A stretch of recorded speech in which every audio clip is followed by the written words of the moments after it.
आइए दोस्तों, एक न्यू क्वेश्चन के साथ आज फिर से इन क्वेश्चन को सॉल्व करते हैं। पहला क्वेश्चन दिया हुआ है यहाँ पर 1 की पावर 0 प्लस 2 की पावर 0 प्लस 2 की पावर 1 प्लस 2 की पावर 2 प्लस 2 की पावर 0।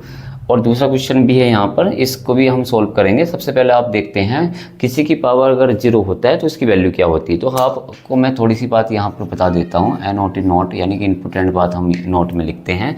क्या है, अगर किसी की पावर 0 हो जाती है तो ऑलवेज उसका जो वैल्यू होती है वो 1 होती है। किसी की पावर भी, अगर 1 की पावर 0 होगा उसकी वैल्यू भी 1 होगी, 2 की पावर 0 होगा तब भी उसकी वैल्यू 1 होगी, अगर 100 की पावर 0 भी होगा तो उसकी वैल्यू भी 1 होगी, यानी कि 1000 की पावर भी 0 होगा तब भी उसकी वैल्यू 1 होगी। अगर किसी यानी वेरिएबल की पावर भी अगर 0 होगा तो उसकी वैल्यू भी हमेशा 1 आएगी। तो इस बात का आपको याद रखना है और इसी क्वेश्चंस को हम इस मेथड के थ्रू सॉल्व करेंगे। देखेंगे ज़रा, यहाँ पर मैंने बताया 1 की पावर 1 है, 1 की पावर 0 है तो इसका मतलब इसकी वैल्यू 1, प्लस 2 की पावर 0 है तो इसकी वैल्यू 1, प्लस 2 की पावर 1 है तो इसकी वैल्यू 2 की पावर 1 का मतलब 2 होता है।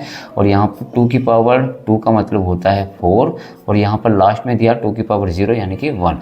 आप ऐड करते हैं तो टोटल जो नंबर आएगा आपका 1 + 1 2 4 8 और 1 टोटल हो जाएगा। जब आप इन सभी नंबर को करेंगे तो आपका टोटल नंबर 9 आएगा। 1 और 1 2 और 2 और 2 कितना हो जाएंगे 4, 4 और 4 कितने हो जाएंगे 8 और 1 9 हो जाएगा। यही आपका आंसर है।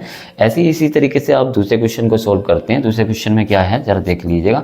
2 की पावर 3 का मतलब आपको पता ही है, 2 का अगर क्यूब करते हैं तो आपका आंसर आता है 8 मल्टीप्लाई। यहाँ पर 3 की पावर 0 का मतलब है 1, प्लस 4 की पावर 0 का मतलब आपको पता है 1, और 5 की पावर 0 का मतलब भी आपको पता चल गया है, यहाँ पर 1 होगा। 6 की पावर 1 का मतलब आपको पता है 6 होगा, और 6 की पावर 0 का मतलब आपको पता है 1। इसको थोड़ा सा और सोल्व कर लेते हैं। 8 1 जा 8 होता है, 1 1 जा 1 होता है, 6 1 जा 6 होता है। अगर हम सबको ऐड करते हैं 8 + 1 9, 9 + 6 15, तो इसका टोटल आंसर 15 आएगा।